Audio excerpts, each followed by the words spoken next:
എന്നെ ഒരു ചവിട്ടി ചവിട്ടിന്ന് വെച്ച് നീ വലിയ ആളായെന്ന് വിചാരിച്ച എന്താ നിനക്ക് എന്നെ അടിക്കണ? പെണ്ണോന്ന് വിചാരിച്ചിട്ടാണ്, ഇല്ലെങ്കിൽ കാലി തൂക്കി ഞാൻ തറ കടിച്ചാൻ. എന്റെ കൈ പിന്നെ പറഞ്ഞാ അങ്ങ് പറിക്കാൻ പോലോ. എന്താ പറഞ്ഞത്? നിന്റെ മൂക്കാൻ വേണ്ടി അടിച്ചാൻ പൊട്ടിക്കേ? എന്നാ ഞാനും അടിക്കും.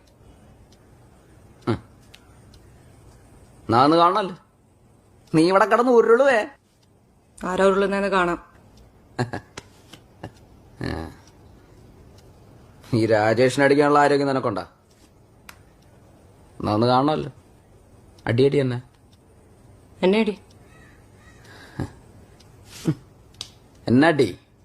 ആദ്യം എന്നെ അടിക്ക്. എന്നടി? എന്നെ അടിക്കുന്നേ. ഞാൻ അടിക്കുവേ.